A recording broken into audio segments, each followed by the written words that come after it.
Yo, yo, yo. Hey, guys, welcome back to another awesome edition of the Best Practices Show podcast. Have you ever thought to yourself, how do I safely reduce PPOs without leaving PPOs? Well, today I bring on Tom Orent, the GEMS guy. He's brilliant. This is the first time I've actually met him. I followed him for a long time, and I really enjoyed this conversation. Today, he walks us through a treatment plan on how you can actually do this in two different ways to improve your fee structure. It is awesome. So make sure you guys listen to this. I know you'll enjoy it. We'll see you soon.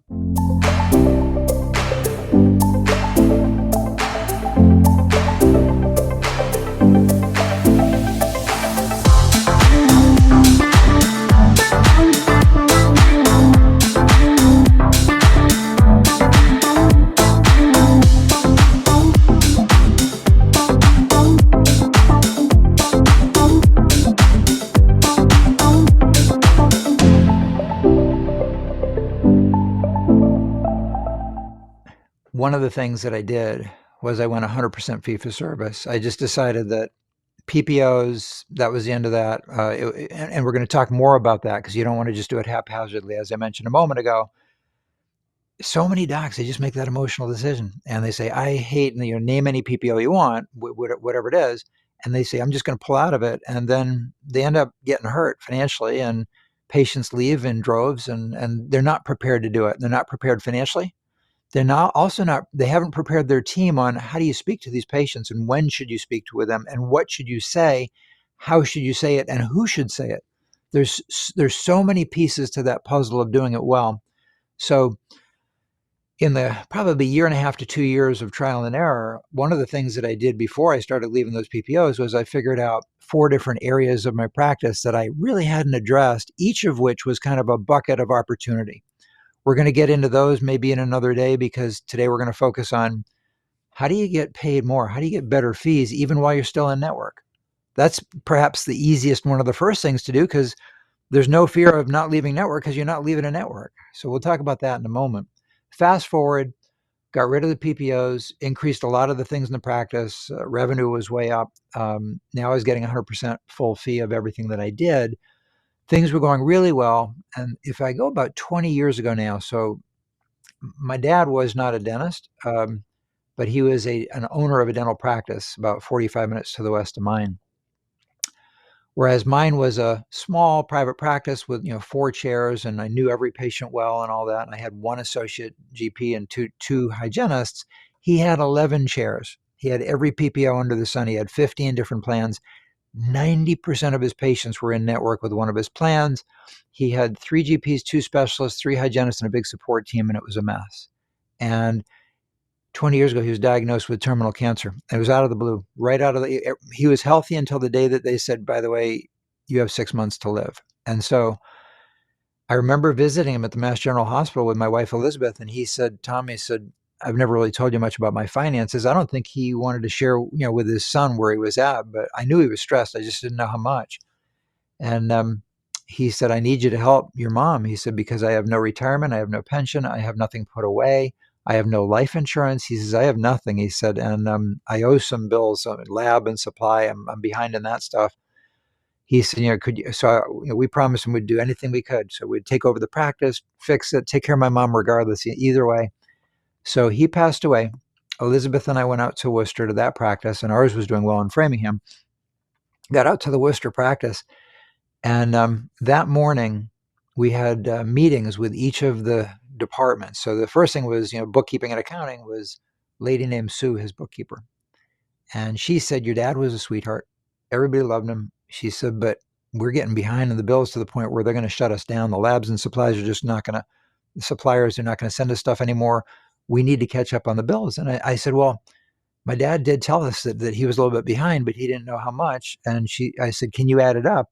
And Elizabeth held up our checkbook, and she said, yeah, we brought our checkbook so that we could write you a check to catch you up on whatever you owe.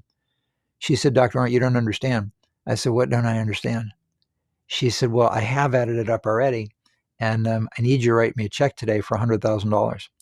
So, Kirk, I call this my negative inheritance.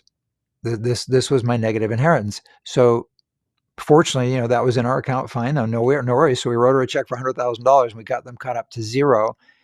Now we met with the dental assistants, and the dental assistants said the same thing. They said, your dad was a sweetheart. Everybody loved him, but he wasn't a dentist. So we really couldn't talk to him about clinical stuff. I said, okay, what's going on? This is day one after we had just written the check for $100,000 to catch up on the bills that he was behind. And the assistant said 2 out of 3 of his GPs commit malpractice on a daily basis. It's like, okay. And I'm not going to get into the specifics of it, but they showed me all the records and they were doing this stuff. And anyway, it took us about 2.5 years to turn that practice around. And we deployed all the gems or strategies that we had learned and deployed or developed in Framingham. We did those in Worcester, even though they were two very different practices. Ours was in a nice suburban community of Boston. His was in a really depressed, middle Massachusetts, economically depressed area. A lot of factories, some terrible insurance, and didn't make any difference.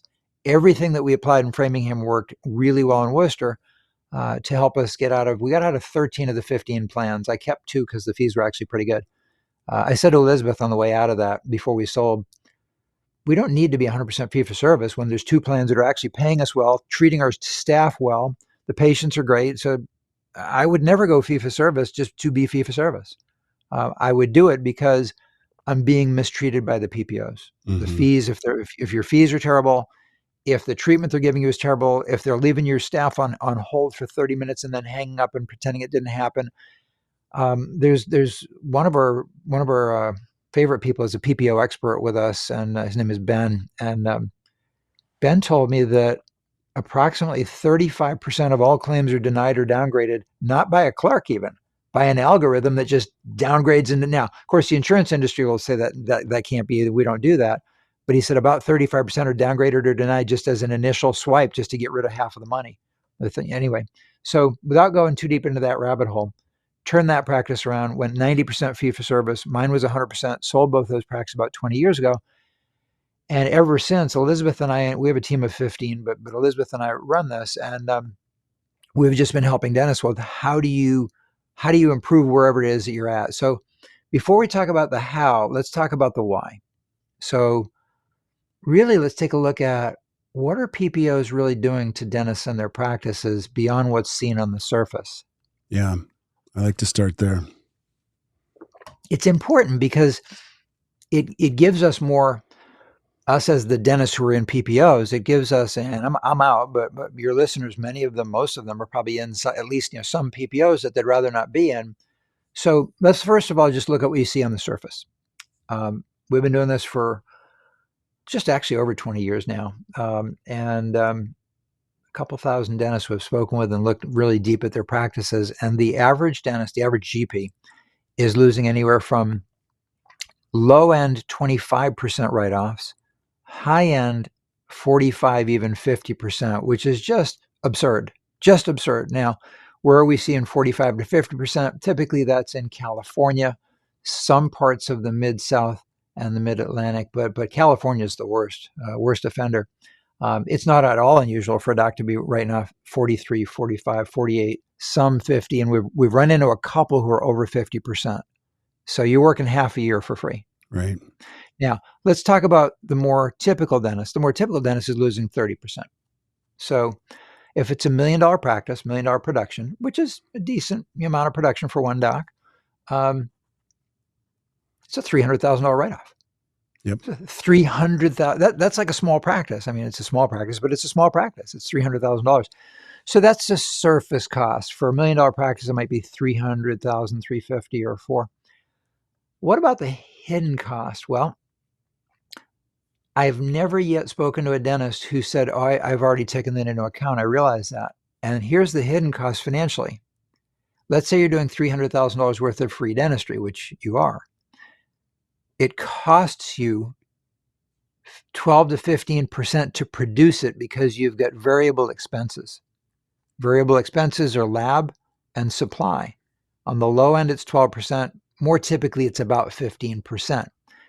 That's 45, call it $50,000 that it's costing you out of pocket to give away $300,000 worth of dentistry. So now we're getting a little bit deeper. We've got 300 that you knew you were writing off. We've got 50 that you didn't know you were spending to write it off. So that the hard cost financially is $350,000, but it gets worse. There's not a practice out there that isn't spending a lot of money on staff to manage the insurance. Right. Have you heard this one? You usually have somebody working in your office that you pay the salary for, but yet they work for the insurance company. I'm sure you've heard that one. They do. They do. They really do. So that could be $50,000 a year. I mean, most practices have more team members at the front than they need if they weren't messed up with the PPO insurance. So I'm not going to get into all the stuff that they're doing, but the doctors know. I mean, they know as well as you and I do what these team members are doing all day long to deal with the insurance mess. All right. So there's the cost of so if we went from 300 to 350, we're now at about 400,000 in $1 million practice. It's crushing the doctors. It is. All right. Let's move away from the money and talk about the quality of care that's offered. Wait, can I offer one more? I just want to see. I'm totally picking up what you're putting down. Totally agree with everything you've said. And let me throw one more in there. I have Sally. She works at the front. She's been here for 20 years. Of the collectible that we could collect, we only collect 92%. Just so there's an additional loss cost there. Wouldn't you agree? So huge. It compounds. Yeah, 100%. So, I like to call adjusted production. And I asked my dentist when we're just starting with them in the coaching program, I asked my dentist to write this down. Adjusted production is collectible production. So, because they always get mixed up. Well, I don't know, we're doing $1 million. Well, is that million top line or is that after write-offs? Well, we don't do write-offs in our practice because we just put in the fee that the insurance company, because it's too confusing and it's quicker and easier. So you do what? Well, we have our staff just enter the network fees. I'm not going to, that could be an episode in itself, but that is killing yourself. It's killing every other doctor in your zip code. And it's blinding you to how much you're losing. Right. I actually wrote a reverse formula. So when we're working with a doctor, trying to figure out what's going on, if they don't have their top line, we can figure it out for them in order to help them with a really close guesstimate to see really what they're losing. And it usually that's the fuel that gets them started in the right direction. So yeah. You talked about, we call it the collections ratio. So the collections ratio you talked about at 92%. You're collecting 92% of the adjusted production or the collectible production. In my Framingham office, we collected 101%. In my Worcester office, we were about 98, 99. 98, 99 is what we typically shoot for. 101% is typical of an office that does a lot of prepay courtesies. So Mrs. Jones is coming in for a $10,000 case. We're offering her 5% prepay courtesy if she wants to pay for the entire case today. So I'm not talking about, 3 payment, prepay the whole case, we'll give you 5% off.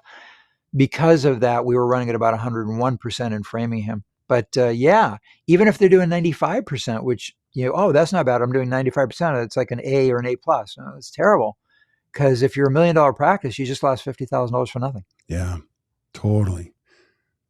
All right. So those are some of the costs financially, but I want to talk about the quality of care. So this is one of the seldom spoken about dirty little secrets within our profession, and nobody's proud of it. And it doesn't exist in every practice. So there are doctors listening who can rightfully so say that's not happening in my practice, and I respect that 100%. However, what does happen is in most practices is the doctors are painfully aware of what insurance will cover and what they won't, what they'll cover well and what they won't, what they'll deny. And I've had many doctors tell me they just won't offer certain services because they can't afford to, literally. In other words, if they did whatever X is, I'm not even going to start choosing what they might be because it's going to be different in every practice and different with every insurance company. But which services you would, I'll give an example. After I went through all the Strupp courses and the Dawson courses and my background clinically, I decided to do a lot of bonded porcelain and bonded gold inlays and onlays.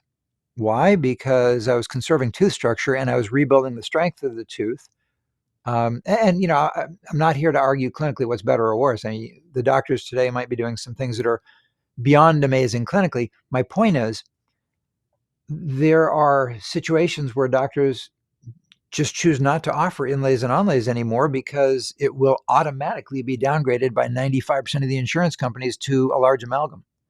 So you're doing a service that might cost you $150 to $200 for a good lab to give you a quality onlay or inlay, and they downgrade it to an amalgam, and they might give you $200 or $300 for the thing, and you are literally doing it for free, but you're not doing it for free because you've got all your costs. So anyway, the point is, whether it's choosing not to offer certain services that you know might be better for that patient, I call it the devil and the angel effect. You walk in, you're doing your assessment, you're looking at the radiographs, you're looking at photos, you're doing your probing, you're looking at all the teeth, trying to figure out what would be best for this patient.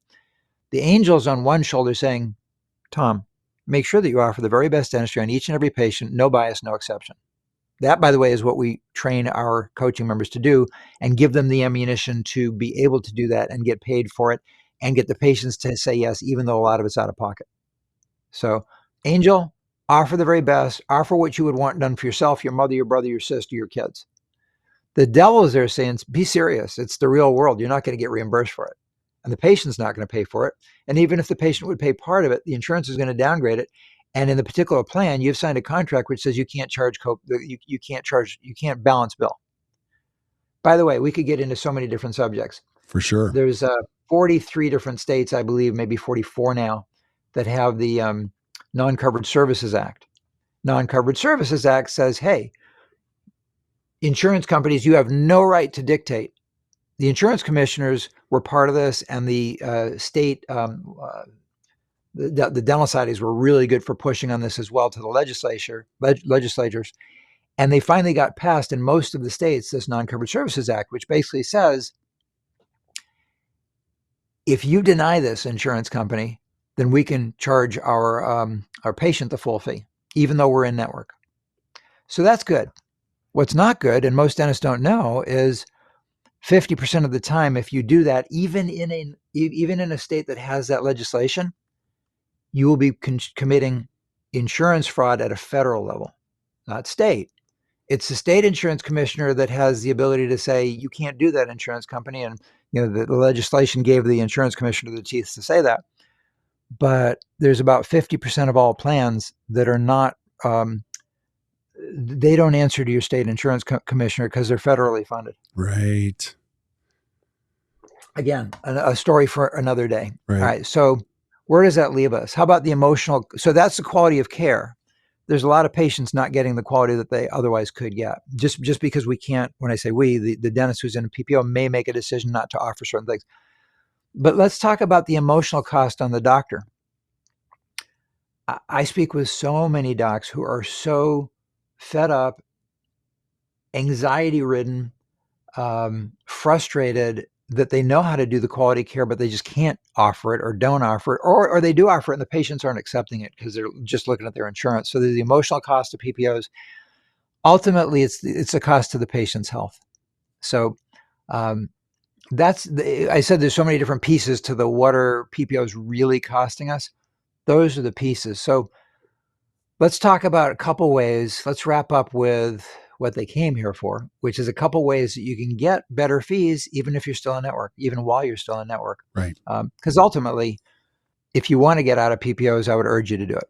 Right. If you don't want to get out, if things are fine, then don't change a thing. I mean, if you're doing well, financially, and you're doing great dentistry, and you've got great patients, and they're accepting of that care, and they're paying for it out of pocket, then, as I said, in my dad's office, we didn't leave the last 2 plans. 13 we did because they were terrible. 2 of them were good, and we kept those. Right. So, and go back. Can I ask you go back to that? Because every time I have somebody and you're an incredible expert on this, I always want to do a little digging and just see what your findings are.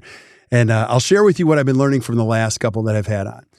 What a lot of their databases have shown is that fee-for-service, from what they could see in their databases, was about 8% in the United States prior to COVID.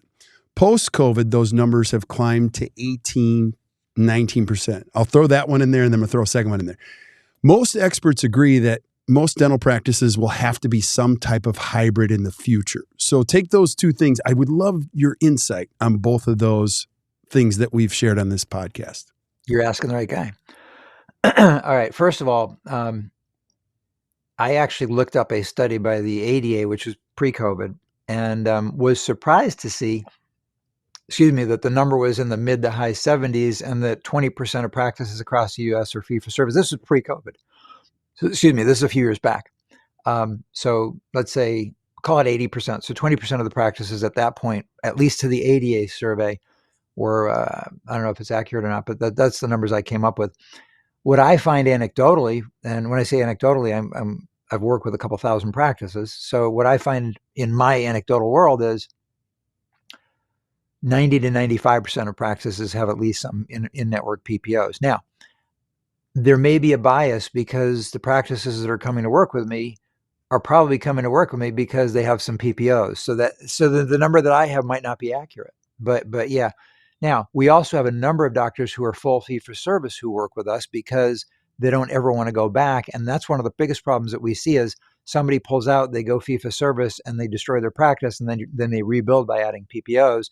And those PPOs give them the worst possible fees because now they got they got them under their thumb now. So as far as moving forward, you mentioned that most practice management people see that that practices will need to be some sort of hybrid in the future. I thoroughly disagree. It's going to be no different today. It's going to be no different down the road than it is today. I love it. Tell me why. I want to know why. Well, the vast majority of dentists will tell you that even today you can't go 100% fee for service. You just can't do it. You'd kill your practice, especially in our area. Tom, you don't understand. I'm in the deep bayou, Louisiana, and the people are poor. They don't have any money. They all have network insurance, and you can't do it here. Well, one of my favorite docs, Curtis Zarang, who's been with us for years and years and years, turned his practice 1,000% around, put away a big retirement, and all of this in one of the poorer areas, the deep bayou of Louisiana. I had a young lady in Socorro, New Mexico, Ginger Bratzel, and Ginger said, I'm thinking of maybe closing this practice and then reopening somewhere else that would be more economically advantageous, and then maybe doing your program. I said, well, would you stay there if we could make it work where you are? She said, yeah, this is where I grew up. She says, this is the indigenous Indian population of the mountains of Socorro, New Mexico. These are my people. I don't want to leave, but I just don't think you can do it here. I said, well, if we could, well, yeah, okay. So she did great. She never moved. She stayed where she was. Eventually, she sold the practice. Interesting story. Her husband was the hygienist. She sold the practice with her husband. They stayed married, but he went with the new owner. I could give you story after story of places in the country that people would say this can't be done. Manhattan. Oh, it's Detroit. It doesn't matter where you are, and it doesn't matter how many dentists are in network and tell you it can't be done. The reason that your friends and colleagues tell you it can't be done is because they don't know how to do it. Right. Yeah. That's the only reason they're telling you it can't be done. So for somebody to tell you there will be a lot of hybrid practices, but that's because they don't know how to get out safely. So right. I don't want to leave you without at least talking about the two things Let's do it. we came here for. Yeah. So the first one is, and basically this is while you're still in network, and you and I talked about maybe doing some future episodes. We're going to get into a lot of detail of all sorts of places. What are the 4 buckets? How would you take advantage of other places in the practice to increase income before you leave any PPO? But for today, just let's look at the PPO bucket. So the first question is negotiations. Everybody knows that in some cases you might be able to negotiate higher fees, and most dentists try, and some dentists succeed. Mm-hmm. And the negotiations environment has changed quite a bit, right? Yeah, radically. So I'm going to keep the negotiations part short because the bottom line is, no matter what you negotiate, they're not going to give you a good deal. They're just not. So if you think that, okay, so right now my crown, and we're not supposed to discuss fees, FTC violation. So I'll just say, let's say my crown fee is X and my whole crown fee, and I'm losing 35%. So I'm losing 35% off of my crown because that's my write-off. It's not like they're going to give you a 17% increase. And wow, now that's not so bad. Now I'm only losing close to 20%. That would still be terrible. But they're not even going to do that. They're going to come back with, yeah, we can give you 2%, we can give you 4%, we can give you 4.5%. Well, we'll give you 4.75. Even if it's 5 or 6 or 8, or maybe you hire a PPO expert, and we've got a PPO expert with us, and I'll tell you that negotiations is one of the services we don't recommend as often, because it's a lot of money, or you could try to do it yourself and you're not going to get anywhere. But it can be done, and you can get better fees. So I suppose I should say this in fairness: if you are resigned to staying in PPOs, if you just, that's where I'm going to be. I've got 5 years to practice, 10 years to practice, and I'm not leaving, and I'm not going to try to fix this. Then yeah, I'd try to negotiate, and maybe you can get 5, 6, 7, 8% better. You may not. There's also many companies who will not negotiate no matter what, even with the experts who know how to do it. So there are non-negotiable companies. There's many of them. They're the big 800-pound gorillas, and I'm not going to name names because I don't want to get us in trouble. But there's 800-pound gorillas, and you know who they are. I'm thinking of 3 of them. See if you can read my mind. Oh, I can. But seriously, there's a lot who will not negotiate. All right, so I'm going to give you a little strategy that I used in my dad's office that worked like a charm, and it'll work like a charm today, but it doesn't work very often. It only works occasionally, but when it does work, it's amazing. See, which insurance company, and not by name, but what type of an insurance company would absolutely negotiate before they would let you go? The answer to that is one that needs you. This is such common sense. Think about it.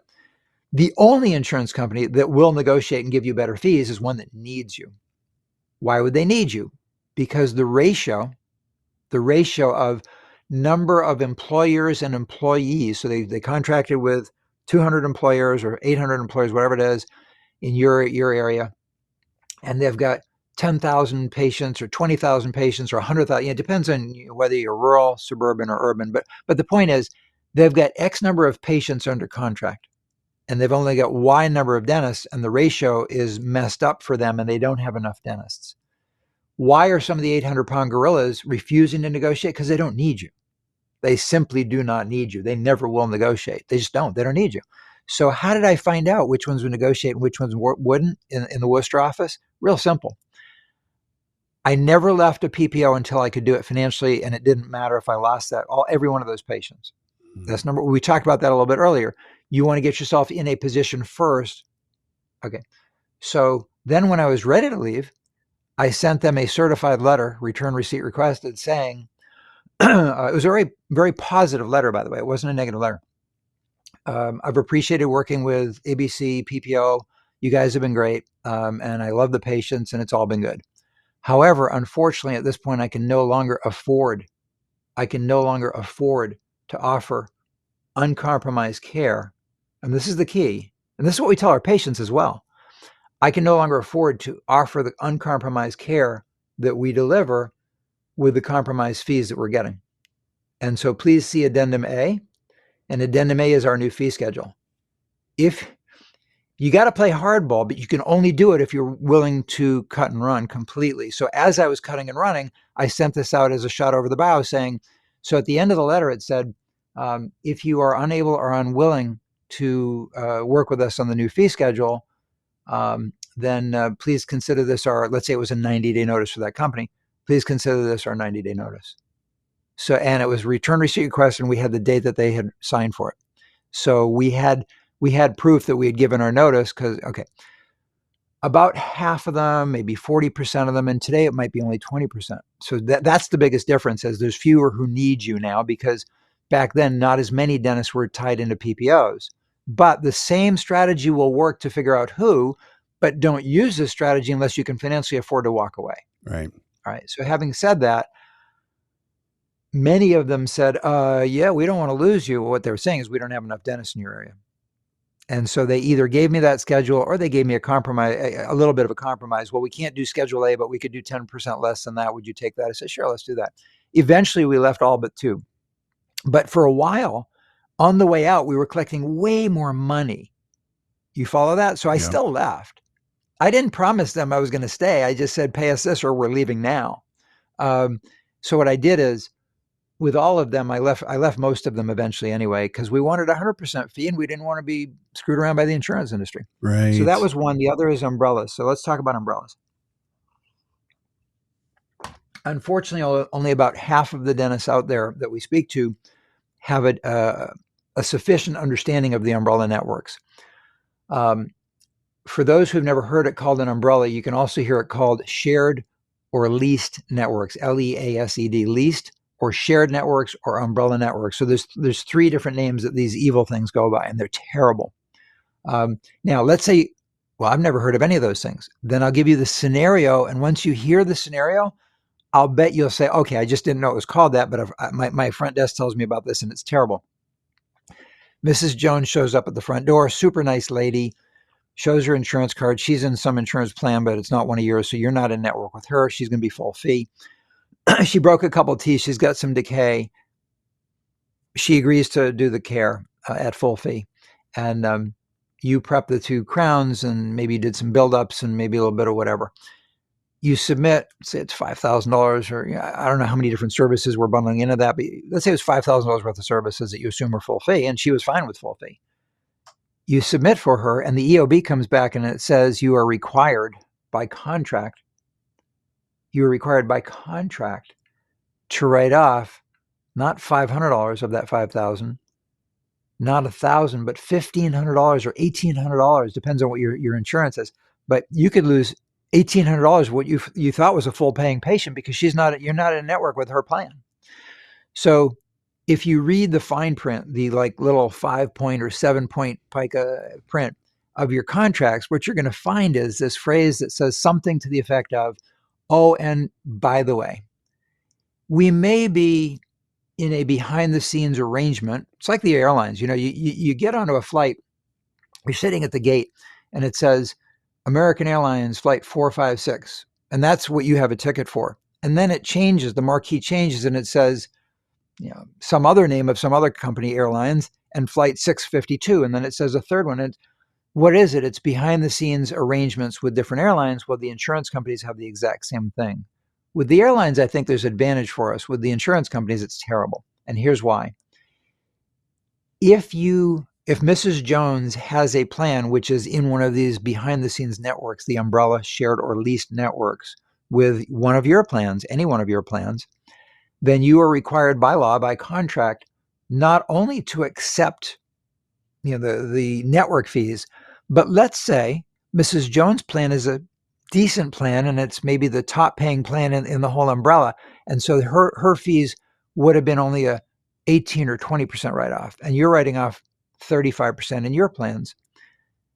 You can't get the fees, even though she's got that plan. You can't get the fees that her plan would pay. You're required by law to accept the plan fees that you signed up for. So here's the rule.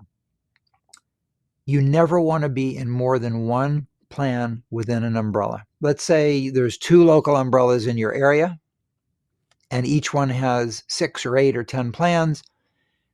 You never want to be in more than one plan within a leased, shared, or network, an umbrella network. And here's rule number 2. You only want to be in the top paying plan within each umbrella, because now Mrs. Jones comes in. She's not in your plan. She's in some other thing that's in that umbrella. She's in the worst one that has like a 40% write-off. You're in the best one that has only an 18 or 20% write-off. Even though her plan pays terribly, you'll get paid for the plan that you signed up for. So what do we do with our coaching members? Our PPO expert, one of the first things Ben does is he'll say, show me which plans you're in, show me your zip code, and I'm going to show you which plans you should be in, and we're going to pull you out of this one and put you into that one. So you're still in network, you're still treating them in network, right, but you're getting way better fees for it. So those are the 2 things I would recommend while you're still in network. Let me go back to the second one, the umbrella situation. Tom, if I'm listening to this, my brain hurts and I'm a dentist. I don't like you're speaking a different language, and this is really difficult. Would you agree with this? The only way to really figure out where you're at on some of these plans is to regularly audit EOBs, because you pointed to the EOB. The EOB at the end of the day is going to tell you what's happening currently. Would you agree with it? Now, you don't have to audit all of them, but a lot of the people we've had on the show are like, you have to systematically audit a few a week because things get weird and you don't even know what you're participating. And I've had several dentists where I'll say, can you send me the contract? They're like, what contract? I'm like, well, you signed something. And they send it to me and it's still in the plastic. They haven't even opened it up. So it's a naturally complex game. Agree or disagree? 100% agree. So I'm going to 110% agree, and here's why. So I 100% agree that you should be looking at some of the EOBs, randomly auditing. Here's the 10% that you may or may not have heard of. So let's say that a doctor, either by his or herself, they did some negotiation, or maybe they hired, like our expert Ben, they hired one of the experts, and that person on their behalf did negotiation, and they got a better fee, 5%, 8%, 10%, whatever, they got some improvement.